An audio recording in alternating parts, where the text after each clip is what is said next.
Greetings to everyone and welcome to the highly acclaimed Distinguished Guest Lecture Series 2022, an initiative by Technovanza VJTI.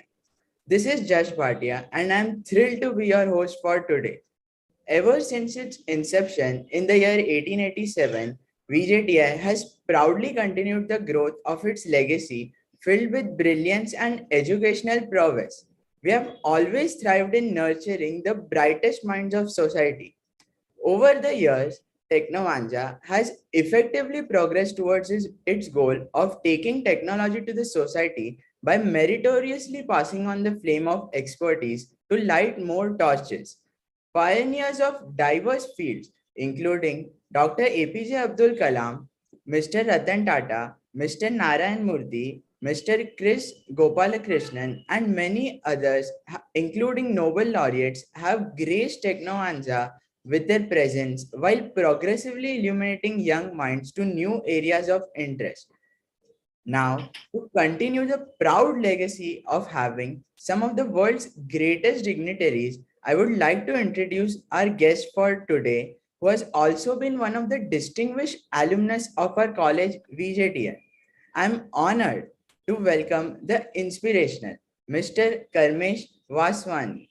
Mr. Vaswani is currently the Executive Vice President, Global Head of Consumer, Retail and Logistics Industry segment of Infosys Limited and also the Chairman of the Board of Infosys Consulting, the global management consulting arm of Infosys. Mr. Vaswani now partners strategically with the executive board leadership teams of Fortune 2000 clients to help strategize, plan, and implement next generation business, digital, and technology capabilities. He's actively involved in shaping the AI and machine learning led business technology models for the industry and is also involved in shaping new ecosystems with innovative startups, big three cloud providers, and the business technology services of Infosys to shape new business model for the enterprise clients. Being a passionate advocate of diversity and inclusivity at the workplace, he leads the Global Diversity and Inclusivity Program at Infosys and has shaped a number of innovative programs within the company. Mr. Vaswani, along with his classmates of BE Electronics 1993 class, has been at the forefront at collecting a targeted sum of about rupees 1 crore for the Center of Studies and Research in the Internet of Things at VJTI. Sir, this small introduction wouldn't do enough justice to your numerous accomplishments. The impact that you have created by your work is the very result of your perseverance and simplicity. We are truly honored to have you as our guest today, sir. We also have here today the Dean of Student Activities and Alumni, Dr. Rohin Daruwala, sir. I request you to kindly say a few words, sir. Good evening, everybody in India. Good afternoon in UK, and good morning in US.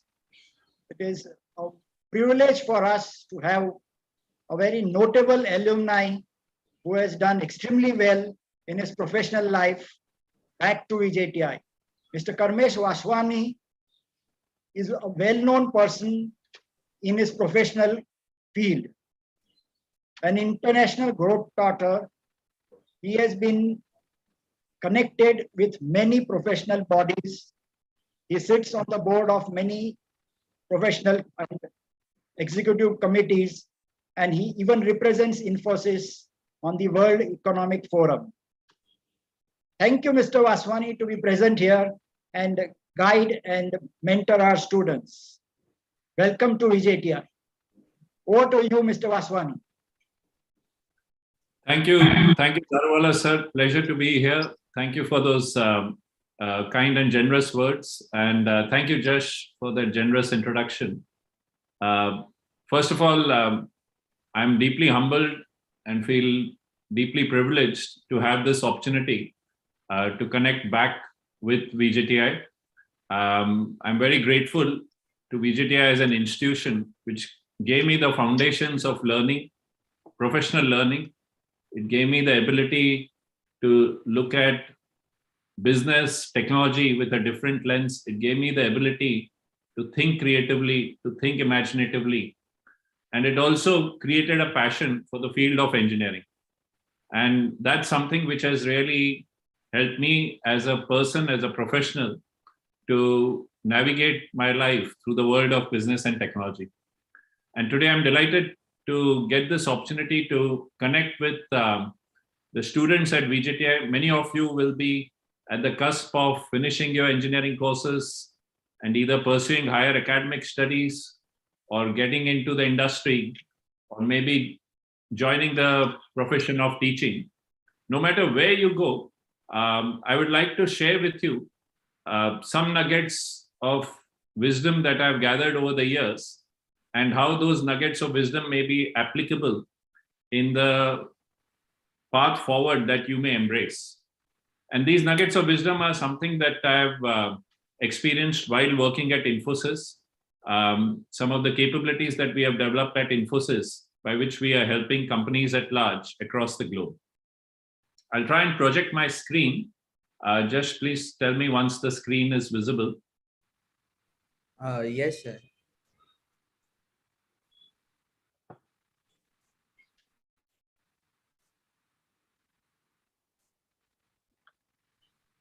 Is my screen visible, Josh? Yes, Yes, yes, sir, it is visible. Okay. So friends, the topic I'll be talking about is called Live Enterprise, which is a pragmatic approach for mainstream enterprises to compete with digital natives. And when I refer to mainstream enterprises, I'm referring to companies who have been in existence for many years, who create local, regional, and global employment at scale. And at Infosys, we are very passionate to help such companies who have been in existence for decades, who create employment at scale in different industries, to help them reinvent themselves, to help them embrace the digital revolution that is underway with the help of technology, and to help them become more competitive for future. Let me start by looking at few companies. Many of the students at VJTI perhaps may have heard of these companies, at least when in the 90s, when Professor Darwala and I were experiencing the evolution of business technologies. These companies were regarded as leaders in their industries. And all of these companies were companies that had in many ways defined and shaped their industries. They had cultivated their capabilities, competencies across the globe. But yet, in spite of being at leadership positions, in a matter of years, they lost their competitive edge and they were taken over by next generation companies who came with more innovative business models. So this is really the topic of how do you help an enterprise to be a live enterprise, which is able to sense the evolution around it, which is able to sense the changing needs of customers, consumers, and which is able to keep a scan of how technology compasses are shifting and how to bring those new technology capabilities into your business models. So the fight for leadership, relevance, and performance is getting more and more intense. And this is happening across industries.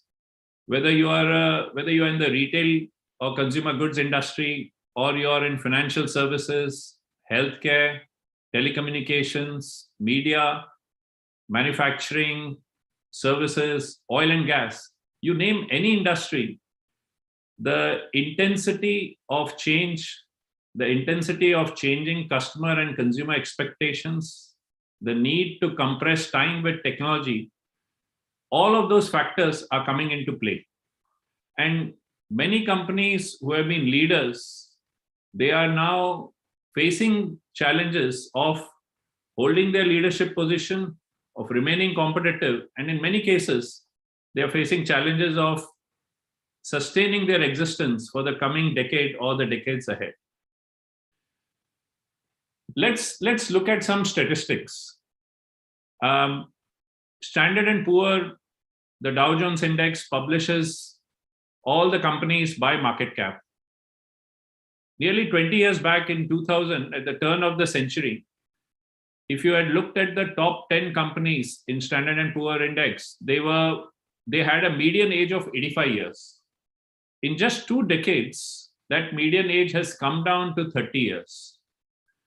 And going ahead in the next 5 to 7 years, it's predicted that the top 500 companies in the Standard & Poor Index, Dow Jones Index, their average age would be 12 years.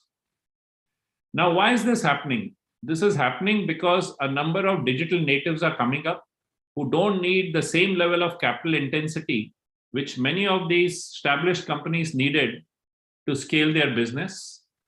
And the pace at which unicorns are forming in India, in China, in Europe, in Asia, in North America, that pace is increasing year on year. And within within 5-year time frame, we are seeing that unicorns are able to scale their valuations by nearly 8.7 times. So this trend is really putting a severe pressure on established leaders across industries. And the only constant which is coming into play is the evolving nature of technology, which is helping drive constructive disruption. So let's go a little deeper into this topic and look at a set of companies whose stock performances have been indexed for the last 2 years. And I've consciously taken the period during the pandemic. So we entered the pandemic at the start of 2020, and we are hopefully at the fag end of the pandemic at the start of 2022. And I've segmented this graph into 2 categories. If you look at the long-standing incumbent leaders, these are companies who have been in existence anywhere between 60 to 120 years. And if you look above the line, these are companies who have been in existence between 30 to 60 years. And you're seeing that companies who are embracing digital, who are embracing the power of data, who are bringing data analytics at core and evolving their business models, their relative performance is much superior than companies who have been operating in their main industries and have been relatively slow in embracing AI digital in their business models. All of them are extremely successful companies. All of them are companies which are creating responsible employment at scale. All of them are companies highly ethical, and all of them are on that journey.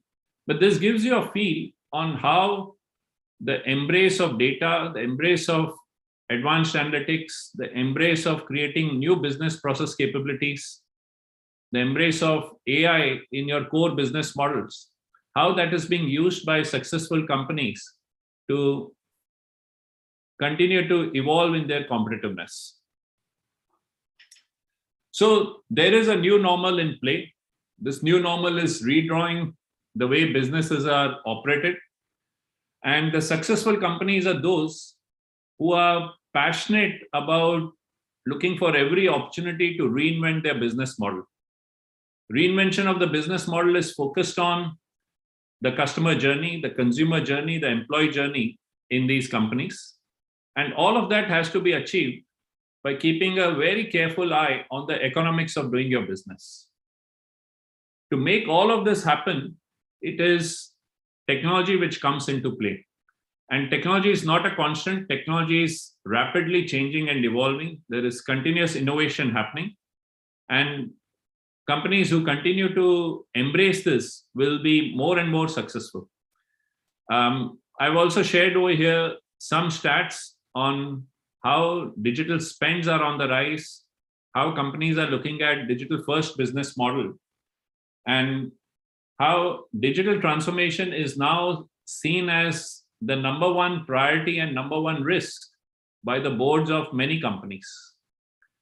So to all of you, my friends at VJTI who are about to come out of your academic life and step into your careers, I would encourage you to take the foundations of learning that you have had in VJTI and look in no matter what field you pursue, see how you can purposefully contribute to digital evolution in every field that you embrace.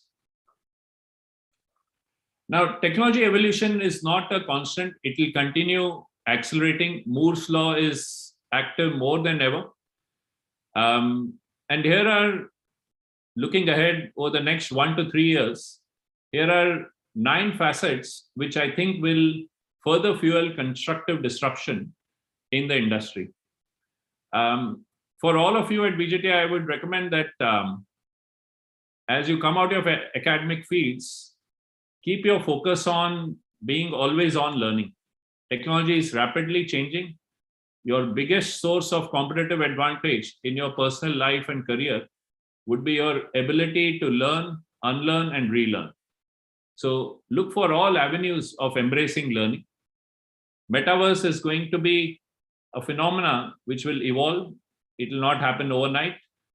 But maybe in 5-7 years, we would be thinking internet was a thing of the past and metaverse is more contemporary. The cloud revolution has been in play for the last 10 or 12 years. And cloud revolution will continue to become more and more intense and more transformational.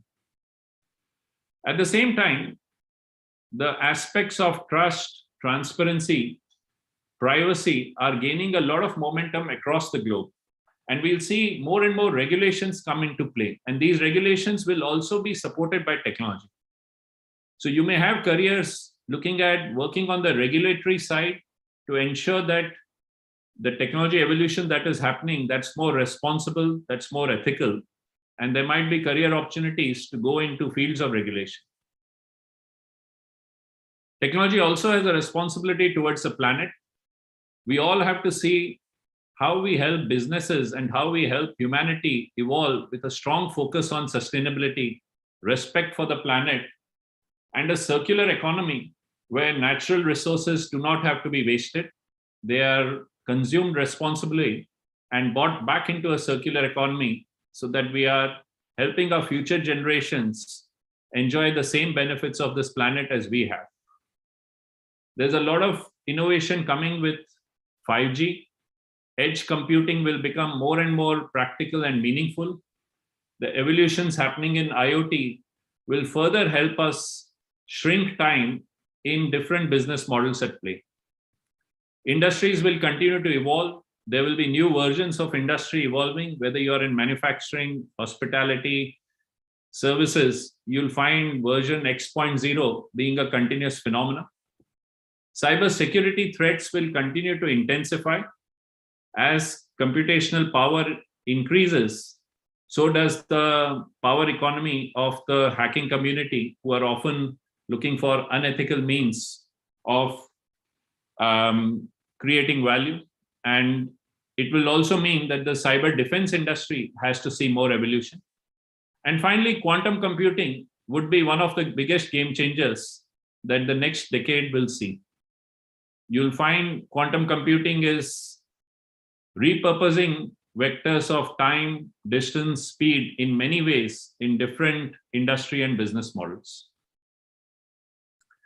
So with that context and with that introduction of how the world is changing around us, I would now like to introduce to you the concept of live enterprise. This is a framework, this is a mind map, this is a set of assets that we have been cultivating at Infosys with an intent that established enterprises who create purposeful employment, gainful employment across the globe, how do we help them to compete strongly? How do we help them to outsmart and outclass existing and emerging digital native enterprises? Live enterprise is a framework by which we are looking at shrinking the time frame and reducing the effort intensity that is required by organizations to embrace new tech evolutions and to help reinvent their business models. So let me give you a mind map. If you look at the topmost layer here, and this could apply to any product or services companies, but this is a very simplistic way of looking at a company on how they are organized, how their value chain is structured.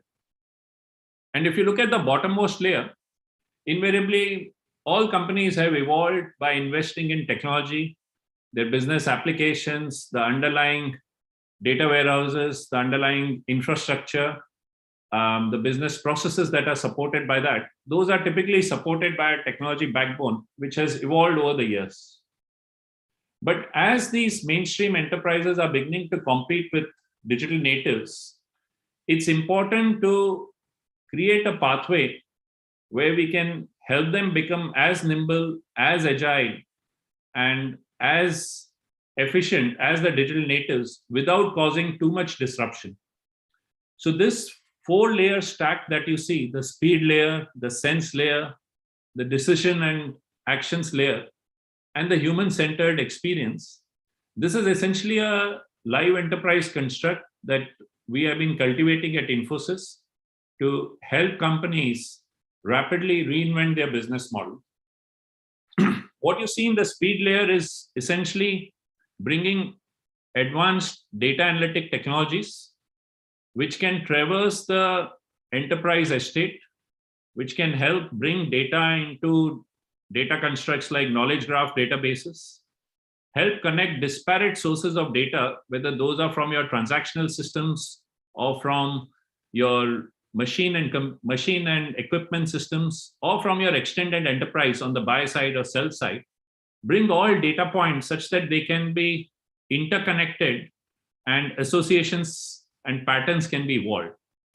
There may not be any objective in creating the speed layer other than just reducing the time it takes to make queries. But once such speed layers are in play, it becomes very easy to cultivate observability and telemetry on those data sets. And now there are many computational advancements that have happened with high-end computational powers available from the cloud, from the hyperscalers, that it becomes easier to bring these data sets and data patterns together and cultivate that telemetry. Once these are in place, then a lot of human decision making that happens, whether that's deterministic, whether that's predictive, whether that's cognitive, a lot of those AI machine learning algorithms can be cultivated on top of these. And increasingly, many of these algorithms are becoming available in utility form factors from the hyperscalers. So any enterprise, whether it's in consumer products or in automotive or in retail, it becomes easier for them to bring these data sets together, build the telemetry, and think of creative uses of these algorithms to improve the performance of their core business processes.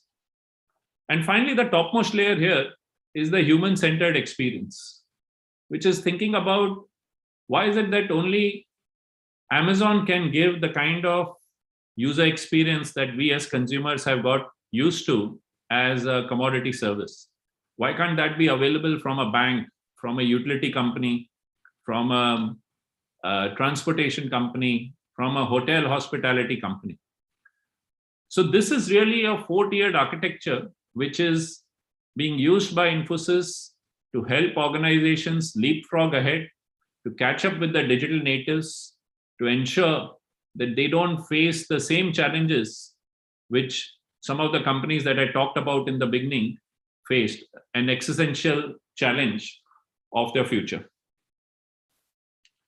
Now, since all of you are in engineering, I'm sure in your courses associated with engineering, maths, statistics, you all have been used to going through all the statistical algorithms and would have found these in different fields of engineering.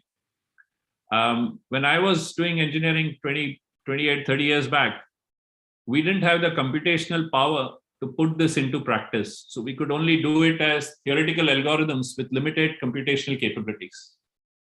But now with the evolution of cloud, a lot of these are available as utility services from the leading hyperscalers at very low price points. So you can all, in the course of your academics, expose yourself on how to use these algorithms, gain mastery over these. And once you enter the industry, you can start thinking of shaping different building blocks in every field of industry that you are servicing. I've just set here a few illustrations of how you could be looking at building blocks of shaping relationship recognition, doing group recognition, looking at automated planning and scheduling where multiple tasks are in play and you don't want to rely on human effort for discovering the critical path and updating those. Driving automated monitoring and generating alert mechanisms from those. These are building blocks where in any enterprise, work components take form and shape, and often those work components introduce effort, cost, and time. But by using the power of technology, these building blocks can reduce the effort, can reduce the cost, can reduce the time, and help that enterprise improve its customer service, help the enterprise rediscover, reinvent itself. Now, this may all sound a bit theoretical. I would now like to take you through some examples of how we put this into practice. And I will take you through some of the initiatives which we at Infosys have done for some of our clients. I'm being respectful of our clients' confidentiality. So you'll notice I've anonymized the client case study. But this is a company which was operating in the US market and operating in the freight and transportation industry. Now, North America is a very interesting market. 85% of the transportation capacity on roads is owned by transporters who have less than 10 trucks. In many ways, it's similar to India. And the economics of running transportation in US was such that many of these small transporters have to go on different marketplaces, look for business available on the routes that they want to ply, and then try and secure those routes such that they can make their economics work with 5, 7, 10 trucks. Now, this company wanted to gain their market share, but they did not want to do it in a capital intensive mode. So they came to us with the idea, and we worked together with them in converting that idea into a vision and into an execution, where we created a marketplace where carriers, transporters, drivers can come and seek demand, and where customers can put up their demand, and the demand is democratically visible and available, so that every carrier or a driver can choose the most optimal route that works for them and can get maximum utilization of their freight capacity, and do this without having to pay commissions or charges to intermediaries or to other marketplaces. The difference here was that this company themselves was taking orders. So they were not just becoming a market maker, they were becoming a full-fledged end-to-end logistics provider. The impact has been that this company, after this platform went live, within a period of 2 years, they were able to improve their top line, their profitability, that their market valuation shot up 2 times. In effect, what they did is, in an industry like logistics, which is one of the oldest industries of mankind, they bought the power of technology to reduce time, to increase transparency, to reduce resource intensity, and help customers get better value for the money that they are spending. So this is an example of live enterprise coming into play in helping a company scale significantly and creating value, not just for its own employees, but also for the few 100,000 transporters, drivers who operate in the North American market. This was one case study of live enterprise. I will now take you to another case study. This is one of the leading fashion lifestyle companies in the world. Their brands are visible across the globe, about $30 billion plus annual turnover. And they operate with few thousand stores of their own. They have a flourishing e-commerce business of their own, but they also operate with wholesalers who sell their products and merchandise. These could be companies like Flipkart in India, could be retailers like Macy's or Nordstrom in North America, retailers like H&M in Europe. Now, COVID brought all kinds of challenges. It brought challenges of supply chain, it brought challenges of logistics. So this company was thinking that we are operating with so many outlets, so many channels across the globe. How can we democratize our inventory so that we improve the quality and the timeliness of service that we give to our shoppers, to our customers, to the athletes who come and shop for our brands and products across various channels. And their aspiration was to create a platform where not only their stock and sales data, but also the stock and sales data of their competitors can come together. The data can be harmonized into one common metadata format, and that data can be available for everyone to run their business efficiently without creating any monopolistic or competitive disadvantage for any player. So what we are doing now in this company is really creating what we call an autonomous digital supply chain, such that if you are a shopper, you can get whatever you want, whenever you want, wherever you want, from any player in their ecosystem. How they fulfill behind will not be visible to you, but you will get the best gratification of service compared to their competitors, and you will help them reduce their cost to serve you, in the process giving more value to you. So this is another example of how a live enterprise construct comes together in that 4-tiered architecture that I talked about a little while back, and helps an organization to rediscover its performance. Now, this is a company which doesn't operate on Amazon. They have created a business which is able to continue to grow, even though many of their competitors are selling on Amazon, and they're able to compete with them with very strong profit performance.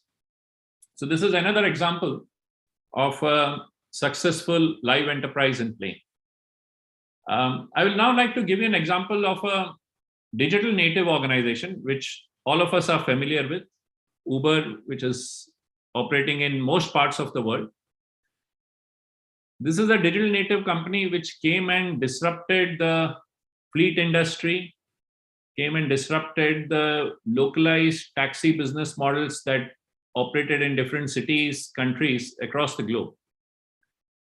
And it's very interesting to see that they are not staying constant with their disruptive business model, because they are also discovering that their business model now has transcended into so many industries that they are at continuous threat from other players who have come up. So for Uber, there are companies like Gojek in Indonesia who are challenging their existence. Gojek has taken their business model, applied a retail e-commerce model on top, and is now one of the fastest growing retail e-commerce business, supplemented by a fleet business in Indonesia, which is the world's 4th largest populous country.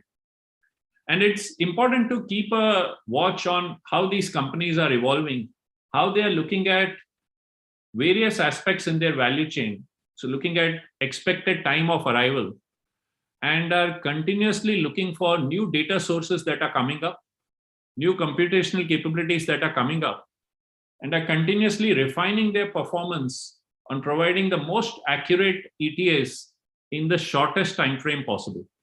And they know that if they do that, there are so many other industries in which they can take their business model and bring adjacencies to improve their business performance. So whether that's last mile deliveries in retail, or that's home delivery from restaurants, or it's express delivery of parcels for businesses, the art of possible is quite unlimited when you start looking at your business as a live enterprise and look at different forces that are coming into play, and how technology can help you both combat the forces and convert those forces into a source of competitive advantage. So I will encourage you to keep looking for these patterns. These patterns will help you shape your thinking as you get into your professional careers ahead. Now, Coming from Infosys, I'll also like to share how at Infosys, we encourage our colleagues and our employees to really focus on value to the customer and become an integral part of our customers' journey in reinventing and rediscovering their business models. So this is really a hyper-connected network that we cultivate at Infosys. We have young engineers like you who come and join us in roles of being a industrial engineer, an enterprise architect, a cloud architect, a new business process analyst. They come and work in different industries. It could be in retail or consumer tech or oil and natural gas. They get opportunities to work for clients in different geographies, could be in India and Asia or North America or Europe. And we encourage them to experience in different functions of Infosys. They could be getting into core technology delivery or getting into technology consulting or working on the research and development side, which we call as living labs. And then we give them exposure on different products and platforms, some which are third-party commercial product platforms, some which we are harnessing within Infosys. But in all of this, we create an ecosystem where, as a young engineer, they can become the CEO of their own career. I would like to leave this mind map with you as you shape your career options from VJTI and look at what you'll do, whether you'll pursue higher studies, join the industry, become a professor, but have this kind of a mind map so that you are cultivating such a hyper-connected network of possibilities for yourself and contributing back to the society in a meaningful, in a purposeful manner. I'd also like to share with you a few key resources that you could tap into to shape your thinking, to look for new avenues of learning. From within Infosys, we have a platform available called Infosys TQ. You can register here. You have a lot of content available for learning, and that content is something that you can pace at your own convenience. We also encourage you to take exams and quizzes along with that content to gauge your learnability. You have many options available on Coursera. And likewise, the hyperscalers are also making a lot of training content easily available. So explore those avenues and see how you take the foundations that you have developed in Infosys, in VJTI, and apply that to the practical world as you come out of your academic journey. With that, I'd like to pause here and happy to take any questions, any clarifications.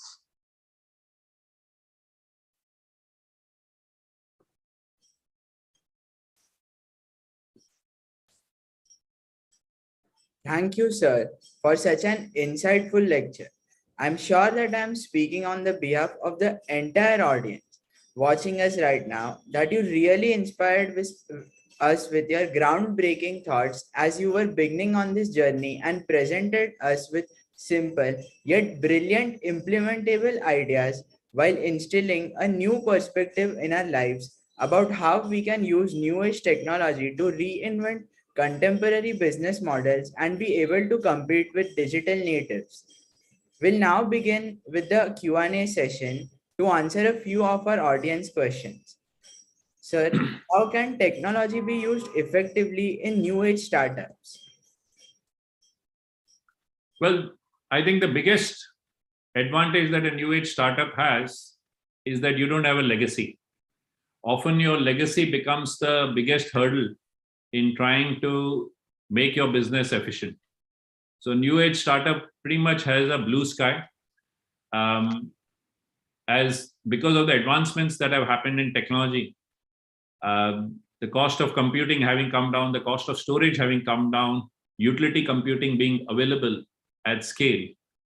If you have good ideas, if you are clear in your mind, if you can shape strategies which are going to be constructively disruptive in an industry, and if you're a good people leader, then you have all the ingredients to launch a good business. Technology alone is not enough.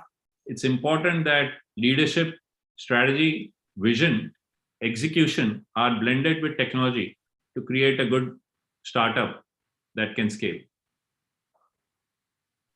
That was quite insightful, sir. Moving on to the next question. Sir, what are some of the steps taken by you to enhance diversity and inclusivity at Infosys? Thank you, Josh. That's a very pertinent question. At Infosys, we have, out of our 290,000 colleagues globally, we have 38% of colleagues who are women colleagues. We create number of initiatives to help women colleagues not only flourish through their career, but also give them opportunities so that they can blend personal life with professional life. A number of initiatives are in place to make it easy for women colleagues, especially around maternity breaks that they have to take, or sometimes due to family compulsions, they need to change cities or change countries. So we try and make it very easy for them to adapt. We also have a program where we make it easy for colleagues who come with LGBTQ focus, to make it easy for them to operate with a sense of pride and respect in Infosys, and focus pathways for them to cultivate successful careers in Infosys. We also have a number of programs underway where, especially when women colleagues take break in their career, to help them catch up for that lost time and help them work flexibly so that they can become an integral part of the Infosys growth journey. That was really nice to hear, sir. So moving on to our next question, sir, what advice would you like to give to the students of VJTI? Well, I would just say that if I'm sure all of you have watched the movie Three Idiots, and I would just say that enjoy your time at university, and don't constrain your imagination. Go and play out in areas which give you satisfaction, creative satisfaction, and enjoy the opportunities that the world puts in front of you, and do everything which creates a purpose. So be clear on purpose, everything else will fall in place. That was amazing advice, sir. So thank you so much, sir. We are glorified by your presence today. It was indeed an influential session, and we are glad to be a part of it. Also, thank you to our wonderful audience for tuning in. We hope you all enjoyed the session. I am Jash Bhatia, signing off. And until next time, this is Technovanza VJTI. Thank you, Josh, and thank you, friends from VJTI, for giving me this opportunity. Thank you, Dr. Daruwala, for inviting me to this event.